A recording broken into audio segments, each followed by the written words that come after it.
Introversion and extroversion are like two sides of a coin, both equally important, but totally different in how they operate in everyday situations.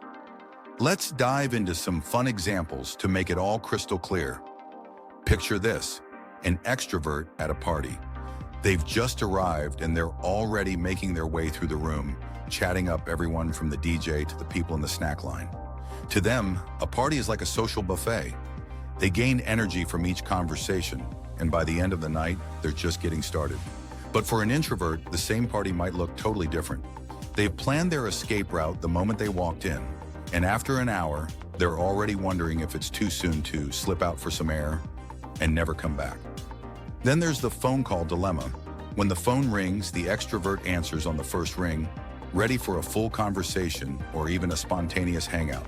But if you're an introvert, a call can feel like an unexpected emergency meeting, and you'll probably stare at the screen, weighing whether or not it's worth the emotional energy. Texting? Now that's an introvert's best friend. How about in work meetings? The extrovert is the one who's actively contributing, brainstorming aloud, and loving every minute of it. The introvert, however, might be quietly taking notes, carefully considering ideas, and waiting for just the right moment to chime in, probably after the meeting via email. Picture this scenario. Group projects in school or work. The extrovert dives in right away, rallying everyone together, suggesting ideas and maybe even taking the lead. They're energized by the teamwork and love brainstorming sessions.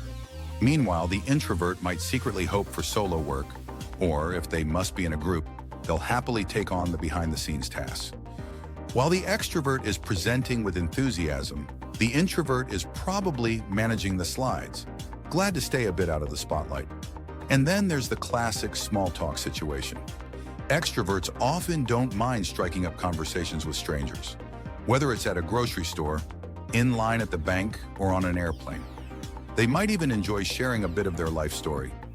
Introverts, on the other hand, often prefer to keep interactions minimal, especially with strangers. If they're asked, "How's it going?" they'll likely respond with a polite, "Good, thanks," and leave it at that. For them, small talk is a bit like a social puzzle, one they'd rather skip if they could. Both types have their perks and quirks, and understanding where you fall on the spectrum can help you embrace who you are and laugh at the little ways we're all different.